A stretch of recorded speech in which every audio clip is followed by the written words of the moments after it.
Dans sa carrière, le sergent détective Claude Saint-Cyr a œuvré à l'unité des crimes majeurs au service de police de la Ville de Québec. Il a élucidé plusieurs dossiers d'enquête qui n'avaient jamais été fermés, dont un meurtre sordide survenu le 21 juillet 1979 dans le quartier Saint-Roch, dans la basse ville de Québec. Ce dossier-là a été un des plus crapuleux que j'ai eu à enquêter, de par sa violence. Au printemps 2005, un individu se présente à un poste de police de Montréal. Il a des informations importantes à livrer au sujet d'un meurtre qui n'a jamais été résolu. On confie alors le dossier à Claude Saint-Cyr.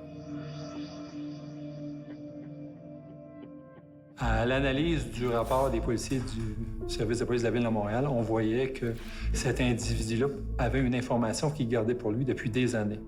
Donc, ça remonte au temps où il était adolescent, il était proche d'une famille. Et la femme de cette famille-là lui dit, écoute, Jacques Tremblay, il a fait des quoi d'épouvantable. Il a commis un meurtre, il a tué une femme. Il l'a étranglée, puis en plus, il a mis des mégots de cigarettes dans son vagin. Ça l'a traumatisé. Il était dans l'adolescence et ça a eu des suites toute sa vie.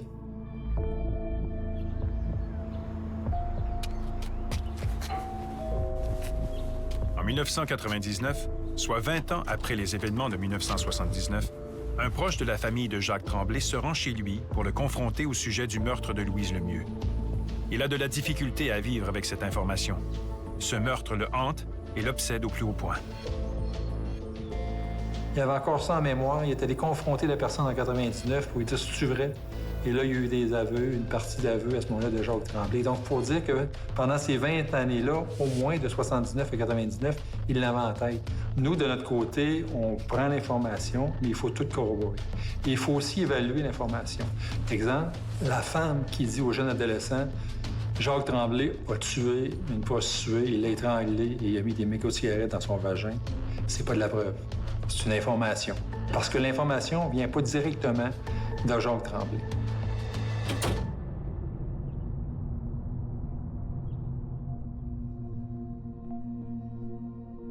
Donc, on récupère toutes les pièces qu'on met ensemble pour voir une image de savoir c'est qui l'auteur de ce meurtre-là. En parcourant le dossier du présumé meurtrier, l'enquêteur Claude Saint-Cyr apprend une information qui lui est capitale pour définir le portrait de Jacques Tremblay.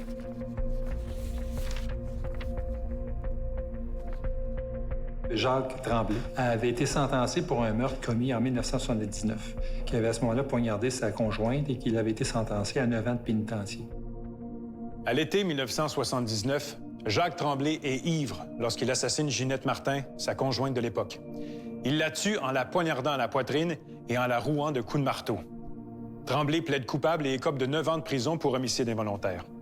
On le libère au bout de 5 ans d'incarcération. Donc, Jacques Tremblay, après avoir commis le meurtre de sa conjointe, il a déclaré à des proches, à des voisins, qu'il venait de tuer sa conjointe. Les policiers ont été avisés et il a admis aux policiers qu'il avait tué sa conjointe, qu'il avait poignardé, mais ne pouvait même pas expliquer pourquoi il avait posé ce geste-là. Le sergent détective Saint-Cyr doit maintenant retracer toutes les informations qui ont été recueillies lors de l'enquête du meurtre de la prostituée Louise Lemieux. Souvent, lorsqu'on retourne dans ces dossiers-là, aux archives, les dossiers des années 1970, même des années 80, c'est sûr qu'à ce moment-là, l'informatique était peu présente dans les enquêtes policières. Donc, c'était des documents, c'était souvent très peu de documents. On ne retrouve pas souvent les notes des enquêteurs. Les rapports sont très, très minces. Les photos, il y a moins de photos. Donc, il y a beaucoup moins d'éléments au niveau du contenu de certains rapports dans des dossiers importants. Donc, le volume d'informations est très restreint. Ce qui ressort le plus de cet homicide-là, c'est que il y a eu plusieurs objets qui ont été introduits dans différents orifices. Donc, ce que ça dénote, c'est une espèce d'acharnement par rapport à la victime. Donc, on s'est pas juste contenté de la tuer, mais on s'est aussi un peu acharné à l'humilier et l'humiliation prend aussi une tournure un peu sexuelle. Il faut dire que cet événement-là est survenu dans un lieu particulier, à l'intérieur d'une maison de débauche. Une maison de débauche qu'on pouvait retrouver dans la fin des années 1970. Il y avait un commerce, un resto-bar au rez-de-chaussée, qui était souvent un endroit où que les clients rencontraient les prostituées et les services sexuels avaient lieu dans les petits appartements du deuxième étage. Effectivement, dans un des appartements où la victime a été trouvée.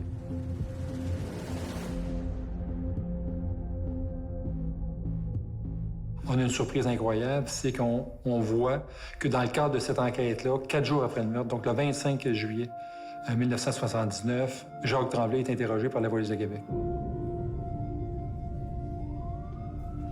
À ce moment-là, il nie complètement sa participation à ce meurtre-là. Il donne comme alibi que toute la journée, il était en compagnie de sa conjointe, qu'ils ont consommé de la boisson toute la journée, qu'ils ont été dans différents établissements là, pour consommer de la bière, mais jamais à l'endroit où le meurtre ou l'événement a été commis. Donc, il ne se met jamais seul durant la journée, toujours avec sa conjointe à consommer. Il nie complètement sa participation à ce meurtre-là.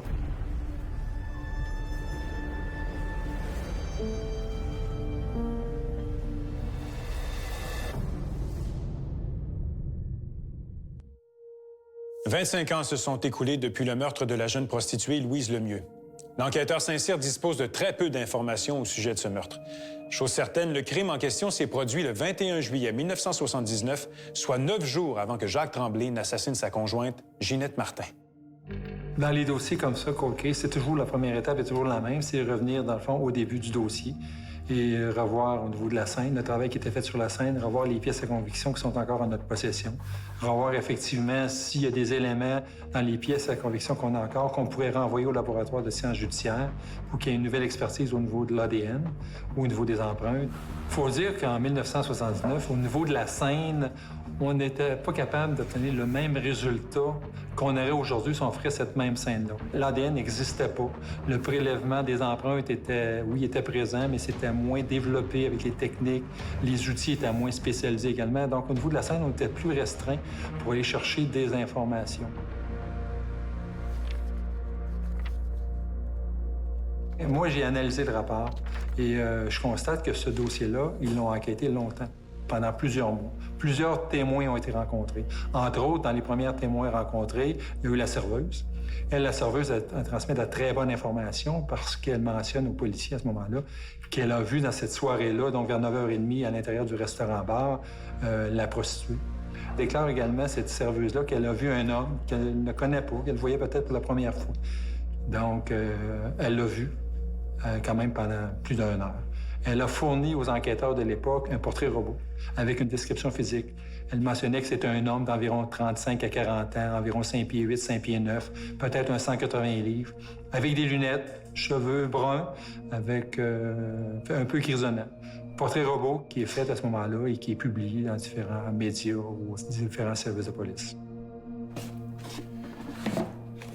Étant donné le peu d'informations contenues dans le dossier d'enquête de 1979, on peut présumer que Ginette Martin, la conjointe de Jacques Tremblay, a confirmé l'alibi de ce dernier. À l'époque, dans la région de Québec, il y a peut-être 5 ou 6 services de police qui ont chacun leur propre bureau d'enquête, qui enquêtent leur propre meurtre, et c'est tout indépendant. Donc, 9 jours plus tard, un meurtre est commis à Beauport. Et l'auteur du meurtre, à ce moment-là, avoue immédiatement ses crimes à des voisins, mais aussi à la police. Donc, c'est une enquête qui est assez rapide. Ils font la scène, il y a l'aveu directement du criminel qui l'a commis, et comparution assez rapide, et il y a une sentence dans le dossier. Donc, c'est pas un dossier qui a fait nécessairement la manchette, mais l'auteur de ce meurtre-là, c'est Jacques Tremblay. Jacques Tremblay a assassiné Ginette Martin. Est-ce que celle-ci l'avait menacé de le dénoncer pour le meurtre de la prostituée? C'est bien plausible. Le fait que c'était elle qui devenait son alibi, sans nécessairement qu'elle ait mentionné ça, ça mettait une pression quand même sur la conjointe, parce que si elle décidait d'aller voir la police et de dire « Non, c'est pas vrai, j'étais pas avec lui », il devenait le suspect principal à ce moment-là. Donc, à quel moment il l'aurait informé et à quel moment il a décidé de la tuer, à quel moment est-ce qu'elle voulait partir aussi? Ce qu'on comprend, c'est qu'il y avait peut-être des éléments de rupture aussi à travers de ça. Donc, toute la chaîne d'événements n'est pas nécessairement très claire. Mais on peut présumer que l'hypothèse d'éliminer un témoin gênant, c'est une possibilité. Et d'aucune façon, il y a eu de la communication entre le service de police de la Ville de Québec et le service de police de la Ville de Beauport. Et pour des circonstances que je ne peux pas expliquer, les enquêteurs de Québec n'ont pas fait de lien avec le meurtre de Beauport survenu 5 jours après et le Jacques Tremblay qu'ils ont interrogé suite à une information anonyme de son implication. Il n'y a pas eu de lien.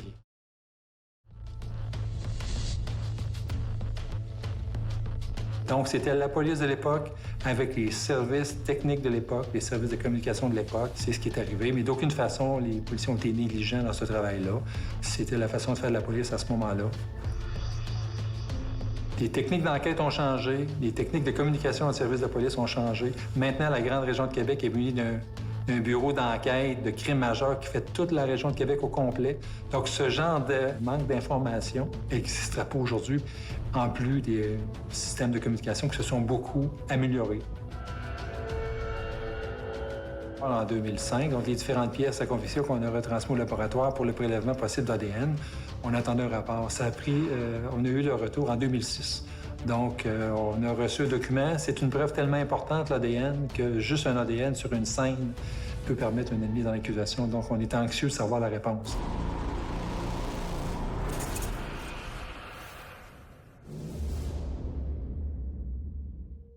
En 1979, lors du meurtre de la prostituée, plusieurs pièces à conviction avaient été recueillies sur la scène de crime.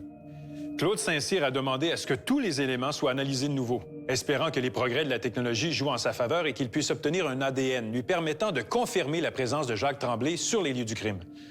Claude Saint-Cyr a attendu fébrilement que les résultats du laboratoire lui parviennent par la poste. Quand on ouvre l'enveloppe, on regarde à l'intérieur, quand c'est positif, c'est yes, quand c'est négatif, c'est ouais. Fait qu'effectivement, dans ce dossier-là, le volet ADN a été négatif, donc il n'y a pas eu de prélèvement de l'auteur du meurtre sur la scène. Claude Saint-Cyr fait des démarches pour cibler d'autres témoins, dans le but d'obtenir une preuve solide qui incriminerait Jacques Tremblay pour le meurtre de Louise Lemieux. La dame qui a parlé à l'informateur à l'époque où il était dans la naissance est décédée. Donc, elle n'était plus disponible comme témoin, mais par contre, nos vérifications nous ont permis d'apprendre que son conjoint d'époque, il avait aussi entendu la verbalisation de Jacques Tremblay, était toujours vivant. Saint-Cyr réussit à localiser l'ancien conjoint de la défunte femme qui s'était confié en 1979 aux proches de la famille Tremblay au sujet du meurtre de Louise Lemieux. On l'a rencontré. Il se souvenait très bien de cette rencontre-là qui était marquante pour lui. Et on a pris une déclaration de cette personne-là, comme de quoi qu'effectivement, il a entendu de la bouche même de Jacques Tremblay qu'il était l'auteur du meurtre de la prostituée et qu'il l'avait étranglée, qu'il lui avait mis des cigarettes là, dans la bouche et dans le vagin. Puisque ce nouveau témoin est en mesure de nommer toutes les pièces à conviction retrouvées sur la scène du crime la nuit du 21 juillet 1979, Claude Saint-Cyr sait que son témoignage est authentique.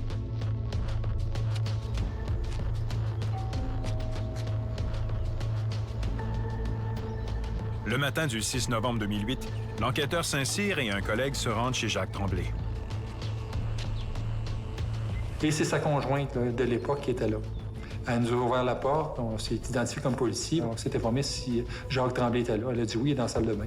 On s'est tout simplement rendu dans la salle de bain. C'était un monsieur qui était à l'époque, à son arrestation, âgé de 70 ans. Et on s'est présenté à la salle de bain, il a toujours été très calme, il était en train de faire sa toilette.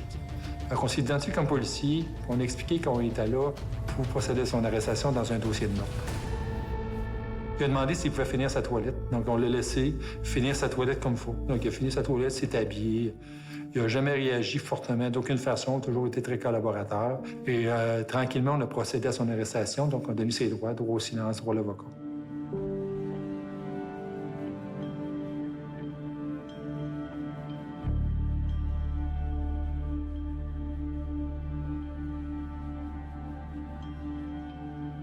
Lui, il a eu une demande. Il disait, est-ce que je peux parler à ma conjointe avant de partir? C'était calme, il était respectueux, tout allait bien. Donc, on a permis effectivement qu'il parle avec sa conjointe, qui était âgée, malade et qui avait besoin d'assistance.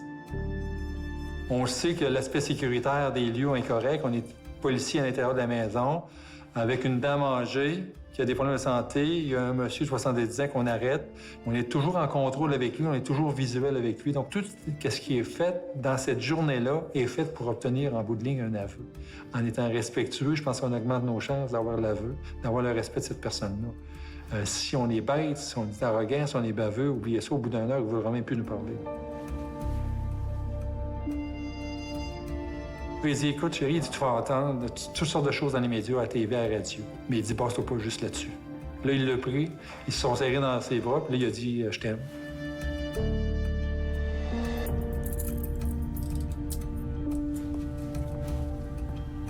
On l'a amené au poste de police de la Sûreté du Québec.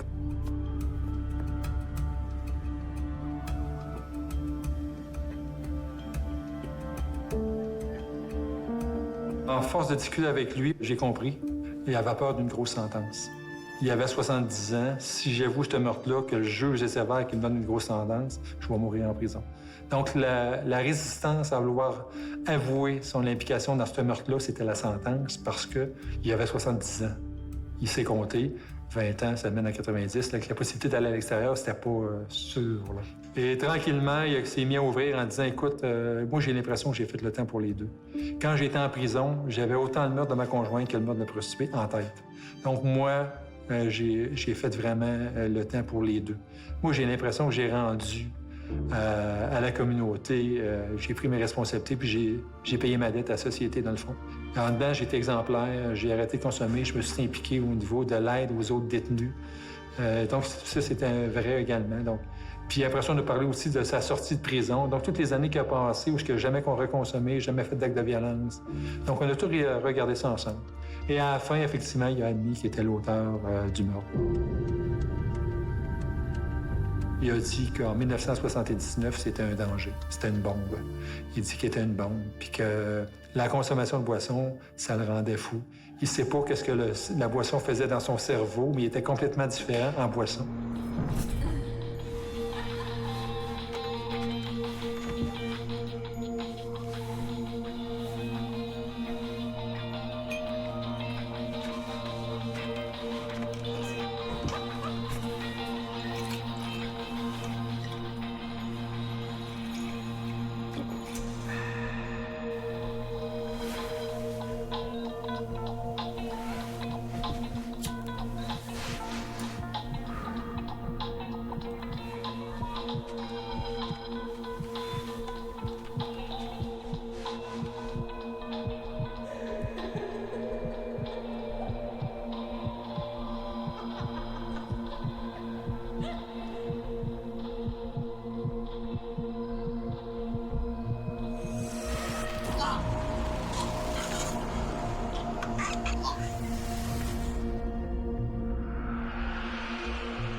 Dans le détail, mais il confirme qu'il l'a étranglé. Il confirme qu'il l'a tué, mais il n'a jamais voulu expliquer la violence qu'il avait faite. Donc, les cigarettes dans la bouche, la brosse à cheveux, les différents items qui ont été placés à l'intérieur du vagin ou du rectum de la victime. Il n'a jamais voulu développer là-dessus. Même ça, pour lui, c'était incompréhensible. Il sait que c'était commis, mais il ne pouvait même pas l'expliquer. Elle a possiblement dénigré ses performances sexuelles par le fait que peut-être qu'il n'est pas capable d'avoir une érection, des choses comme ça, et que là, ça ferait un sens que c'est par là que je vais t'humilier. Donc, je m'acharne sur le corps qui est déjà mort. Qu'est-ce que ça veut dire de moi que j'humilie ce corps-là? Je vais l'humilier par où elle m'a blessé.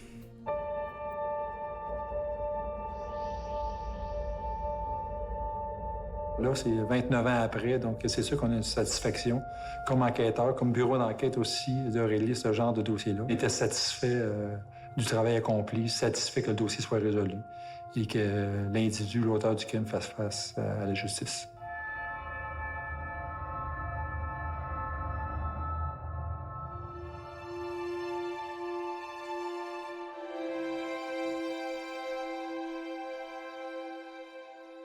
En avril 2010, à l'âge de 72 ans, Jacques Tremblay écope de 8 ans de prison pour homicide involontaire pour le meurtre de Louise Lemieux.